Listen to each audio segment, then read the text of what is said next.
Consumo da la impresión que es innegable. A lo mejor tenés un argumento para rebatirlo, pero uno percibe una caída del consumo. ¿Vos crees que esto está teniendo un impacto de lo económico a lo social fuerte que va a repercutir en el gobierno? Está habiendo sin duda una caída del consumo. También hubo un crecimiento el año pasado, ahora hay una situación de caída. Nos preocupa, sabemos que es así, no nos preocupa tanto los artículos de kiosco, sino alimentos y ese tipo de cosas que tienen mucho más que ver con el bienestar de la gente, pero sí, desde luego que la hay. La situación económica no es fácil y vamos a tener de acá a fin de año unos meses complicados. Confiamos y creemos que hay buenas razones para pensar que el año que viene la economía se va a recuperar y vamos a volver a la senda de crecimiento. Fue un poco lo que nos pasó también en el 2016. ¿Te acordás lo del segundo semestre? Sí. No llegaba nunca y qué sé yo. En el 2017 llegó. Creemos que lo mismo va a pasar, que el 2019 va a ser un año mejor y que Argentina va a recuperar el crecimiento. Ahora, también yo apelo un poquito a la memoria histórica de los argentinos, ¿no? Porque este gobierno enfrenta toda una situación que tiene que ver. Dejemos de lado los errores, ya están admitidos. Ahora, recibimos una herencia desastrosa, déficit fiscal, comercial, energético, la infraestructura destruida, 30% de pobreza, inflación, etc. Después, además de eso, la situación internacional, es decir, que el gobierno a qué apostó, a tratar de corregir las variables económicas. Sí.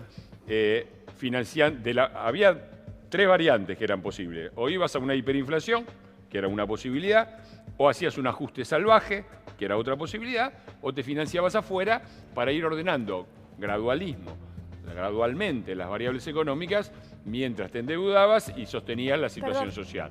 Eso funcionó mientras en el mercado internacional se pagaba 4 o 5% de interés. ¿Diputado? Eso cambió en todo el mundo. Hoy a la Argentina le piden 10, 11%.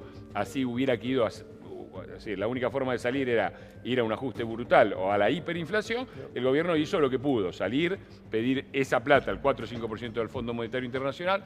Vamos a tener meses difíciles, vamos a salir el año que viene. Más difíciles. Mirá, progresivamente creemos que va a haber, este año calculamos que el crecimiento va a ser nulo. Parece un resultado muy malo, pero si vos ves la economía también, en años pares y años impares, que es lo que esperábamos poder mejorar y no lo logramos, todos los años pares de la Argentina fueron no solamente nulos como va a ser este año, fueron negativos desde el año 2010. Ahora, la Argentina no crece en los años pares. Este año vamos a estar en un empate. Va a ser un momento difícil, desde luego el consumo está cayendo. Tampoco estamos ni en la hiper ni en el 2001, porque esta combinación de viento de frente, tormenta de frente, ¿no? Herencia maldita, tormenta de frente, muy poco poder político. El gobierno tiene, por primera vez en la historia de la democracia argentina, minoría en ambas cámaras. Entonces, cada modificación que hay que hacer, hay que tratar, ¿verdad?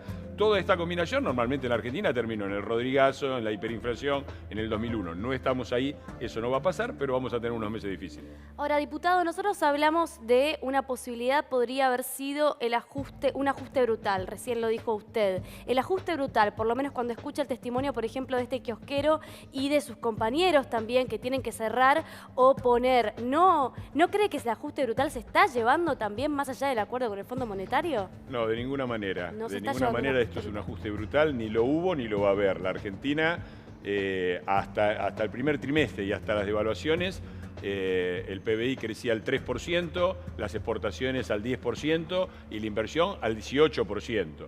Y la pobreza que nos habían dejado en el 30 y pico por ciento había bajado al 25,7%. Y el año pasado se habían creado 600.000 puestos de trabajo, que fue récord desde el año 2003 más o menos. De manera que no hubo ni es la intención de este gobierno hacer un ajuste brutal, tampoco lo va a haber ahora. Hay una situación difícil. Déjame decir también que están pasando cosas históricas en el país. A mí me parece razonable cuando la situación económica se pone mal. Uno va al corto plazo, a la economía, al bolsillo, y es razonable.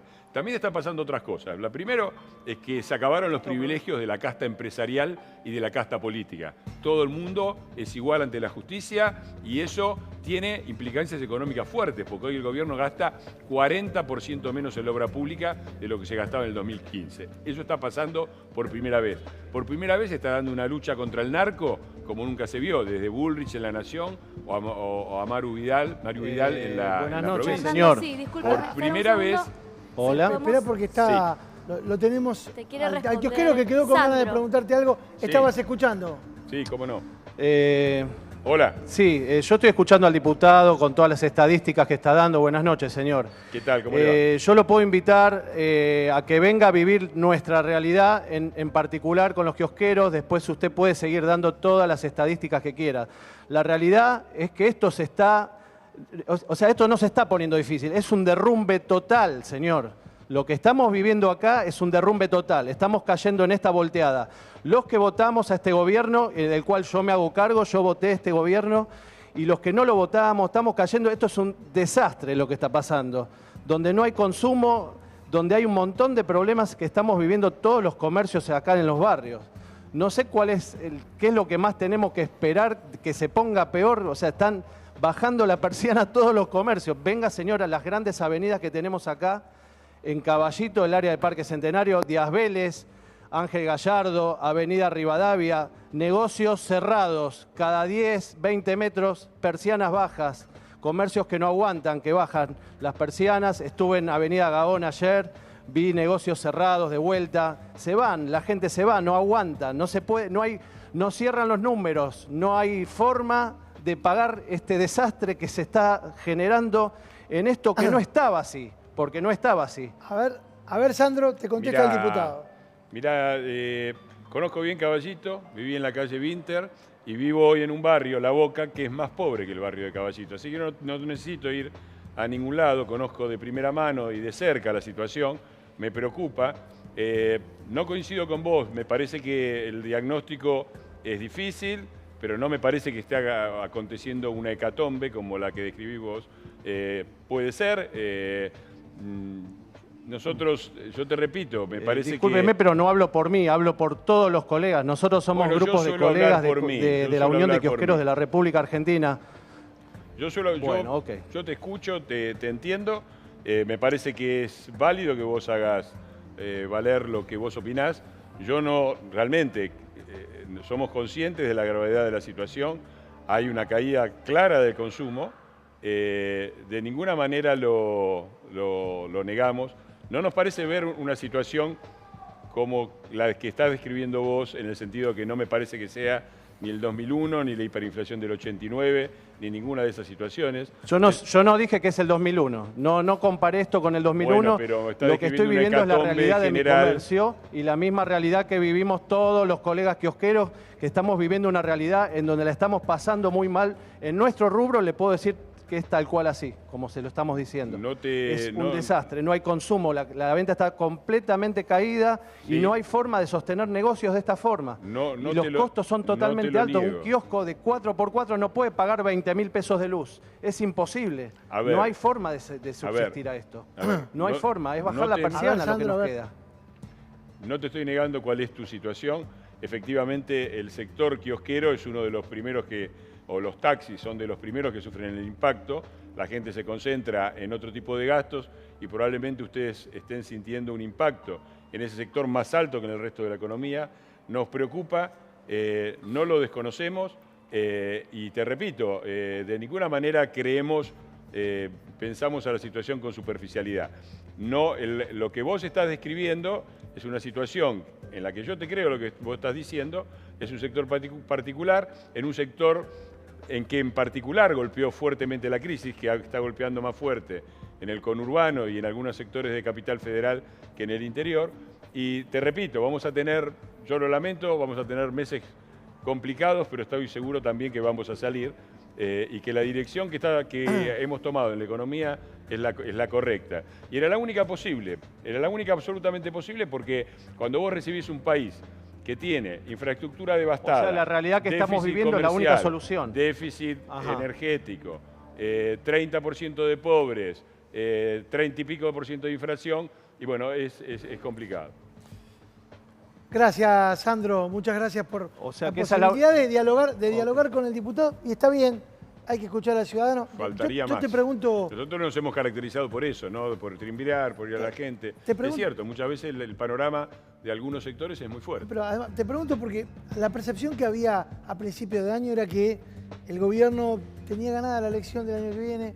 Había casi como una suerte de idea de que se estaban repartiendo, bueno, vos vas a ir a la reelección. No estaría pasando, pero era la sensación que había en el ámbito político. Después la crisis económica lo puso en retroceso al gobierno y ahora, con este asunto de los cuadernos, vuelve a emerger esta idea de que el kirchnerismo o el peronismo no puede dar alternativa, o no puede ser alternativa. Tan cíclica es la cosa, da la impresión que hay detrás de esto. Mira, yo nunca creí que esto iba a ser fácil, me parece que no. Y me parece que a veces se le atribuyen opiniones al gobierno que el gobierno no tiene, o intenciones al gobierno que el gobierno no tiene. Hasta hace unos meses la intención del gobierno era preservar a Cristina porque querían confrontar con Cristina, y Durán Barba estaba, y como no pasaba nada en la justicia, la suposición era que Durán Barba no quería a Cristina presa, ¿sí? Y que había una maniobra del gobierno para preservar a Cristina. Bueno, ahora dijo... hoy en tu propio programa dicen lo contrario, el gobierno quiere presa a Cristina. ¿Viste? Me parece que el gobierno, cuando uno dice lo que el gobierno piensa, tiene que atenerse a lo que el gobierno realmente dice, ¿no? Y la verdad es que yo creo que el gobierno en ningún momento pensamos que la elección está ganada, no lo pensamos antes, no lo pensamos ahora. Esto es una democracia. Y creo que el año que viene va a ser un momento muy importante para verificar la voluntad de cambio de la sociedad argentina. Porque es cierto que desde el punto de vista económico las cosas no fueron como nosotros hubiéramos querido y esperado. También es cierto que, como te dije antes, están pasando cosas históricas en el país. Entonces, me parece que el año que viene se va a jugar no solamente una coyuntura económica que puede ser difícil, como la que describía recién el kiosquero, y que yo le creo, sino también qué país le vamos a dejar. Vamos a dejar un país con corrupción, con impunidad, sin obra pública, con la gente haciendo sus necesidades en pozos, o vamos a tener obra pública como nunca se hizo, una justicia que pone presos a los delincuentes, no importa que formen parte de la casta empresarial o política, si tienen que ir presos, tienen que ir presos, lucha contra el narco. Me parece que eso también son cambios que la gente está viendo. El presidente habló ayer de los empresarios involucrados en la mafia, en la denuncia de los cuadernos de la corrupción. Lo escuchamos. Que se iba a presentar. Y yo le dije que siempre es mejor ir con la verdad. Y con todo el dolor del mundo, porque tengo un profundo afecto por mi primo, pero mi tarea como presidente es justamente que nada se tape, ¿no? Y que todo salga a la luz como corresponde. Ahí se refería a Ángelo Calcaterra. Claro. A ver, da la impresión, no escapa, vos sos un tipo inteligente y conocedor de la historia, el grupo Macri se cocinó su fortuna al calor de los contratos con el Estado. O sea, es una vieja historia la del grupo Macri, la del grupo Socma, con el Club de la Obra Pública, con los contratos del Estado. O sea que para Macri esto no es algo ajeno. Sí, el grupo Macri sí, y muchos otros grupos. Pero no y lo es mencioné algo porque que estaba tiene, el presidente. Me parece bien, el grupo Macri es Franco Macri. Franco Macri es un empresario que hizo grandes negocios con para empezar, que decía que no quería que el hijo fuera presidente, apoyó la campaña de Scioli, hizo negocios con el kirchnerismo. Te vas a meter en una interna familiar ahí. No, no, te en digo una que interna familiar ninguna. es brava, ¿eh? No, mirá, los grandes negocios de Macri, de Franco Macri, fueron con el ferrocarril General Belgrano, los hizo con Moyano y con Cristina Kirchner, está la foto. Yo tengo todo el respeto, y si una cosa respeto del presidente es justamente esto que está diciendo. La justicia tiene que avanzar. Bueno, la condonación de la deuda al Correo Argentino no pareciera ser una jugada muy independiente. Mirá, al contrario, yo te puedo decir, la condonación de la deuda del Correo Argentino intentaba reparar una cosa que hizo el kirchnerismo. ¿Qué hizo el kirchnerismo? El Correo Argentino daba pérdida, ¿sí? Daba pérdida. Sí. Vino Néstor, la primera estatización que hace el Correo Argentino. Le saca a Franco Macri una empresa que daba pérdida y lo pone en el lugar y le regala un juicio contra el Estado, que más tarde o más temprano el Franco Macri y el Grupo Socma van a ganar porque, claro, le sacaron un bien en el cual había hecho una inversión de 300 millones de pesos. Entonces, le sacaron una empresa que daba pérdida, le regalaron un juicio contra el Estado y la deuda de Canon que tenía con el Estado, esa no se actualiza por inflación, o sea, se va licuando y se licuó durante todo el kirchnerismo porque al presentar quiebra, la deuda del grupo se congeló. Entonces, todo el negocio lo armó el kirchnerismo. Este gobierno, mal o bien, intentó ver cómo lo solucionaba. Un periodista lo denunció, un juez se puso en contra, ¿ya? Se dio toda no se tocó un peso del Estado. La verdad que comparar el tema del correo, en el que no se tocó un peso del Estado, con esta banda de delincuentes que por 12 años se hicieron así, llenaban los bolsos, me parece que... Bueno, el presidente... Por eso yo te digo, a ver, un gobierno puede cometer errores y puede también tener algún caso de corrupción. Ahora, ¿cuál es la diferencia que significa Cambiemos? Que puede haber un caso de corrupción, sí. La corrupción puede haber como un caso aislado, no como la regla general. En el kirchnerismo la corrupción era la regla. Todos los ministerios robaban y todos los ministerios estaban organizados para robar, como la regla. Y ahora la justicia persigue, inclusive investiga a este gobierno cuando detecta algún caso. Acá tuvimos 12 años de impunidad. Entonces las instituciones trabajaban para encubrir el robo. ¿Vos crees que cambió el rol de la justicia en este aspecto? Porque a mí me parece que Comodoro Pi está haciendo exactamente lo mismo que hace siempre. Espera que el gobierno se vaya para empezar a enjuiciar a los funcionarios que se fueron. Mirá si habrá cambiado que el primo hermano del presidente está siendo investigado. Fernando. Tiene que ir y dar explicaciones. La gobernadora de la provincia de Buenos Aires, una persona, es alguien que está viviendo en instalaciones militares por meterse con las mafias. La gobernadora, por el tema de los aportes a la campaña, sacó a una funcionaria, se puso a disposición de la justicia. Estamos viendo, ya estaba diseñada, no se pudo aprobar porque el peronismo se opuso, una ley para que todos los aportes a la campaña sean bancarizados para que no pase esto. Acá lo que hubo es lo que hizo Ollarvide. Ollarvide lo dice claro. Tenía las causas de enriquecimiento ilícito de los Kirchner, que no era sobre esta plata negra que circula ahora y que estamos viendo. Era sobre lo que tenían, sobre lo que declaraban, porque no les cerraba, no el negro, no les cerraba el blanco. El enriquecimiento ilícito, acaba de declarar Ollarvide, me agarraron del cogote y me hicieron hacer el sobreseimiento. Me parece que no hay absolutamente nada parecido, ni en este gobierno, ni en ningún gobierno en la historia argentina que se haya robado como se robó contra los Kirchner. Y la justicia es la que tenemos, 12 Fernando, jueces de Comodoro Pi, 11 los eligió el peronismo. Te vuelvo 11, a hablar del tema de... Incluido Bonadío, ¿no? No, te quiero hablar de nuevo del tema, justamente vos decís de los bienes de la corrupción. El miércoles va a ser un día clave en el Senado, se va a tratar la ley de extinción de dominios y el fallido o los fallidos allanamientos que no hubo quórum la semana pasada. ¿Cuál crees que va a ser el futuro? Y mañana van a estar realizando una marcha de parte del oficialismo pidiendo justamente el desafuero de la senadora. No, la marcha no es del oficialismo, el gobierno no convoca. Muchos, como yo, vamos a ir porque hemos ido históricamente. Yo he ido a todas las marchas en contra de la corrupción desde el 2008, 2010, cuando empezaron. Al principio éramos pocos, después fuimos muchísimos. El martes hay una marcha en todas las plazas del país, alrededor del Congreso también, nos vamos a nuclear. ¿Están presionando para que la justicia, para que el Congreso le suelte la mano a Cristina? Estamos pidiendo que el Congreso no sea una guarida de delincuentes. Ahí está Menem con sentencia y gozando. No está preso Menem por los fueros, no habilitaron el allanamiento, un allanamiento tardío, ni siquiera eso habilitó el peronismo. ¿Qué autocrítica haces de Esteban tampoco lo Bullrich? fueron. Pedimos eso y pedimos la extinción de dominio, porque es importante que se investigue. Pero también es importante que se pueda devolver la plata. Estamos hablando de 36.000 millones de dólares hasta ahora, y falta investigar mucho, que nos vendrían muy bien en una situación así para solucionar los problemas que tiene el kiosquero, por ejemplo, ¿no? Ahora, Fernando, ¿qué autocrítica haces del propio oficialismo cuando la sesión del miércoles pasado se ausentó Esteban Bullrich, que es uno de los principales precursores de la transparencia?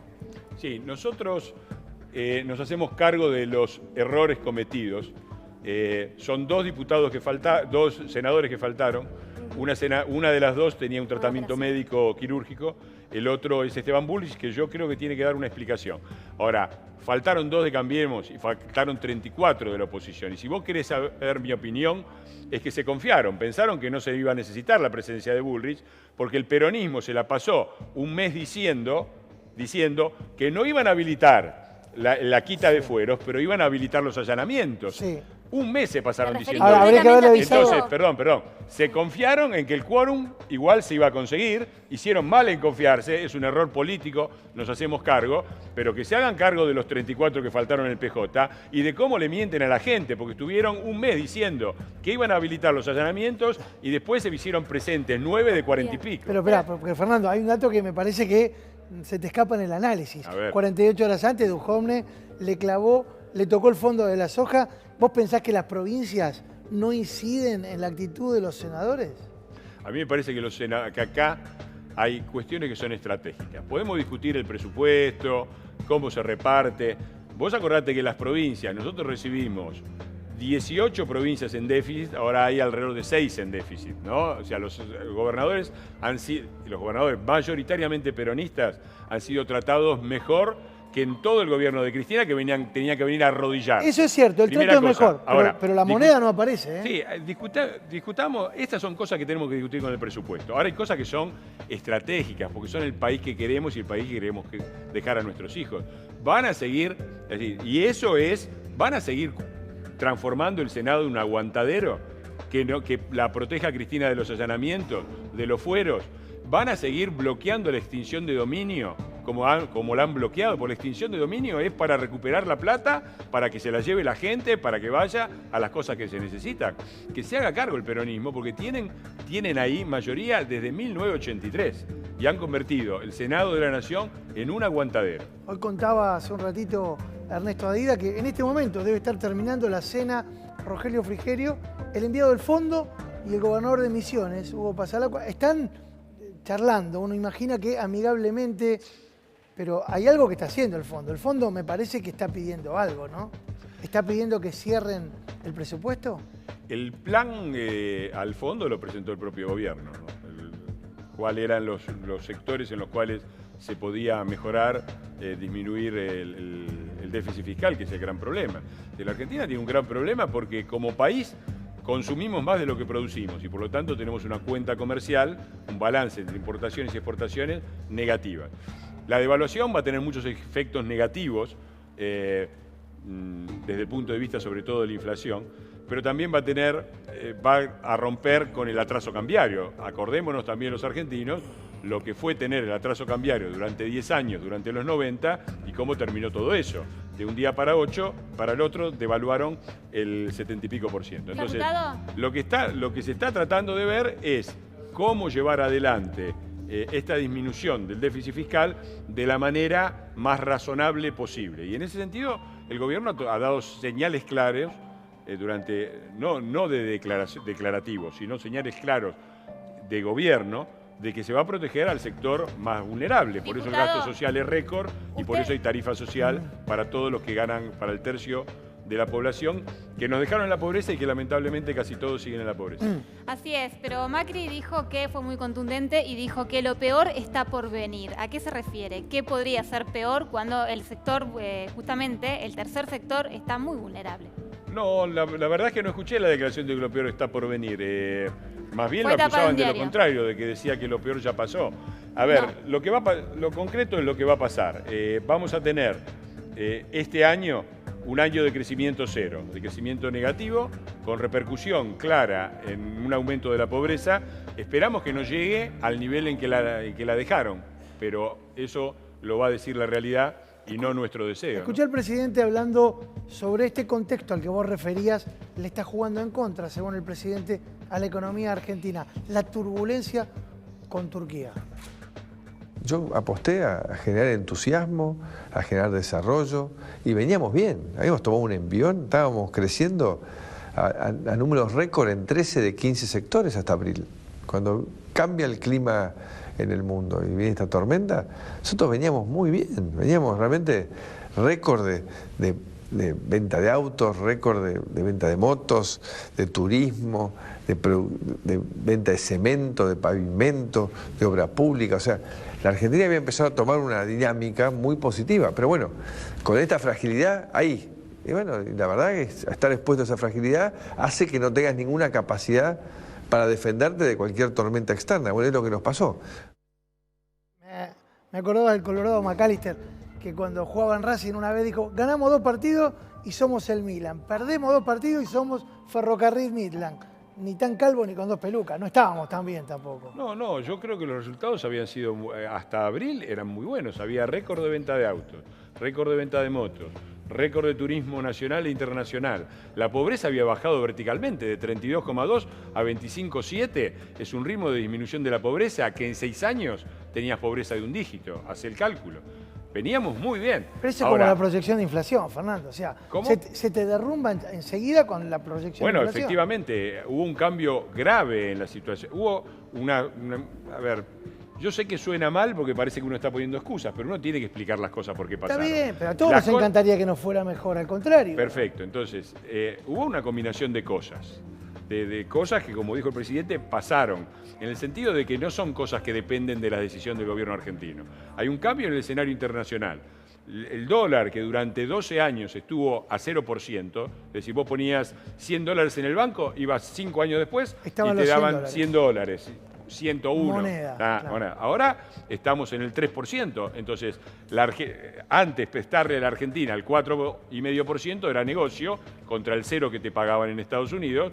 Hoy, que estás casi en 3, ya te piden mucho más. Entonces, eso impactó mucho. Impactó la peor sequía en 50 años. Esto está documentado. 8.000 millones de dólares nos faltan de los bolsillos en un año solo por la sequía de este año. Bajó radicalmente el precio de la soja. Durante 12 años la soja estuvo a $480 promedio, está a 323, es decir, un tercio menos de lo que estaba antes. Es el viento de trompa, decimos. Sí, subió el petróleo. A ver, teníamos autoabastecimiento energético, lo perdimos. Y además el petróleo prácticamente se duplicó. Claro que la nafta sube. ¿Está bien? Fernando. Digo, el gobierno, y esto no lo digo para decir hicimos todo bien, digo, veníamos razonablemente bien con el mismo equipo económico. Probablemente el principal error que se cometió fue el de subestimar el impacto que iban a tener todas estas variables internacionales en la economía interna. El presidente reconoció los errores, cambió algunos ministros, cambió la organización del ministerio y vamos a tener unos meses difíciles, pero vamos a salir. Ahora, Fernando, hablamos del acuerdo con el Fondo Monetario, también hablamos de las consecuencias internacionales. En el plano nacional, hablamos de los cuadernos de las coimas y eso también lo podemos asimilar con lo que sucedió en Brasil con el lavallato. ¿Cuánta incidencia en la economía crees que puede generar este efecto dominó de los empresarios y funcionarios juzgados por la corrupción?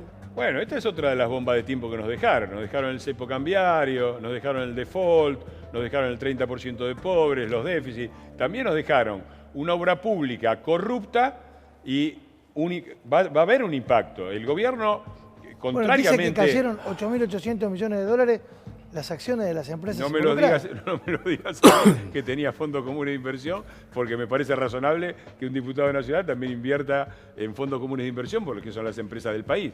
Es decir, durante el 17, para decirte que venía... La mejor inversión del año 2017, ¿sabe cuál fue? La bolsa. La bolsa, porque el sector productivo avanzaba y por lo tanto las empresas mejoraban sus expectativas. Acá tenés otra bomba. Nos dejan una situación de corrupción enorme. Para medirla, nada más hay que saber que hoy se paga 40% menos en la obra pública de lo que se pagaba. Así que no es que se llevaban el 15, como decía, poner el 15 adelante.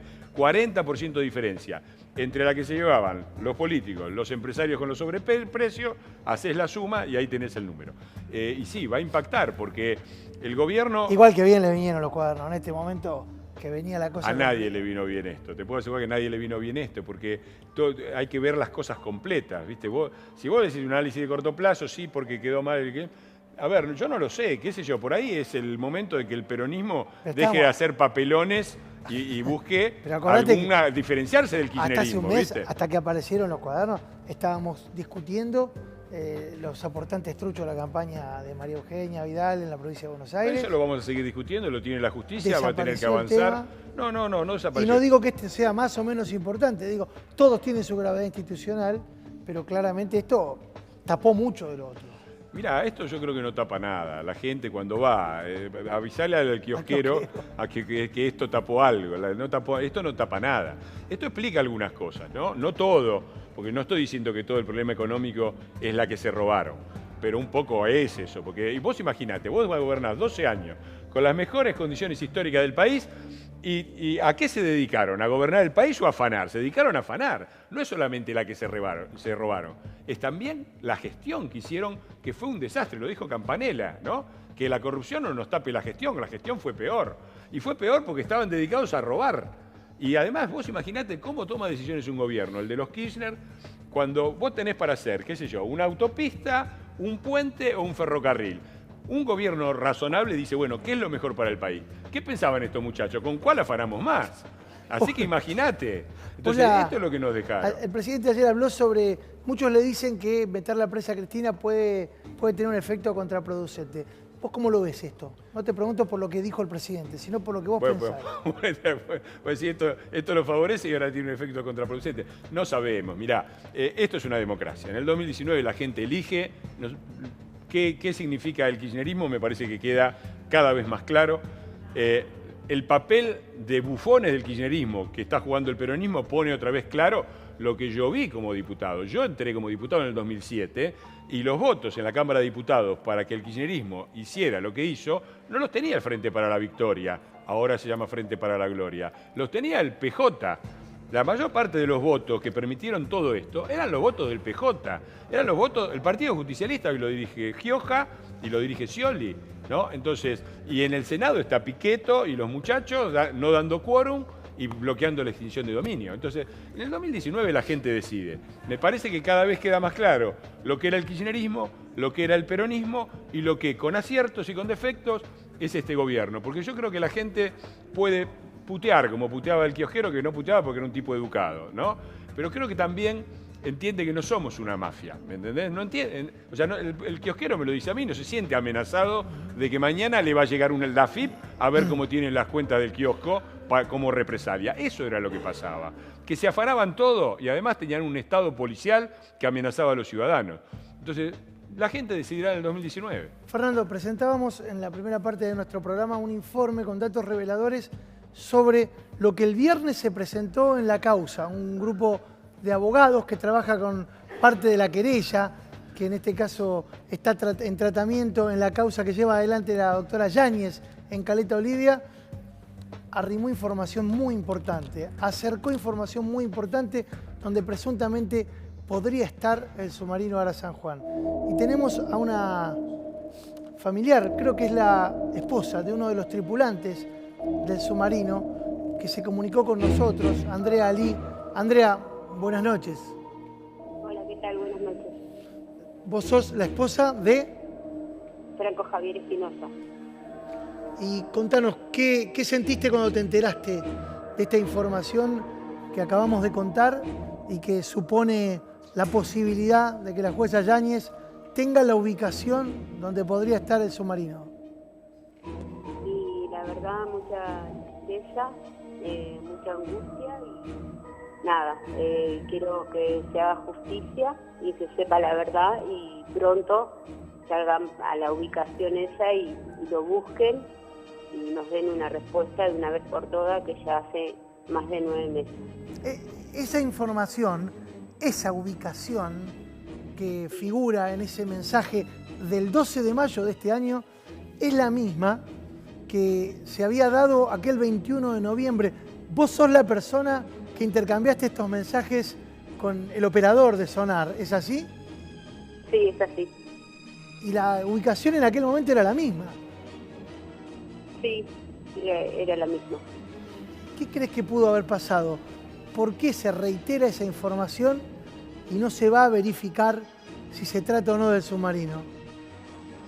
La verdad no lo sé, lo único que quiero es que realmente se sepa la verdad y seguramente hay muchas cosas que se ocultaron y bueno, y que salga a la luz y que paguen todos los responsables. Andrea, muchas gracias por este contacto. No, por favor. Y por supuesto, seguimos, porque no nos olvidamos ni del submarino Bueno, ni de sus tripulantes. muchísimas gracias. Es un tema que habría que cerrar ¿no, Fernando? Sí, que se investigue, que se haga justicia. Me imagino la angustia de los familiares. Y yo no coincido en que la gente se haya olvidado. Yo creo que todos conservamos memoria de lo que pasó y exigimos, como en todos los casos, justicia y que las instituciones actúen, porque para eso están. Gracias, Fernando. Gracias a vos. Muchas gracias por venir.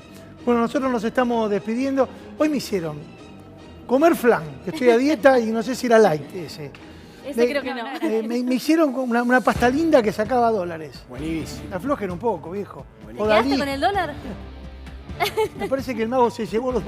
Fíjate la billetera también a ver Qué si la llevo. problema. Es mago, es mago. Bueno, señoras, señores, volvemos mañana a las 21 aquí en Crónica HD con este equipazo, haciendo solo periodismo, como siempre, a las 21 aquí en Crónica. Hasta mañana.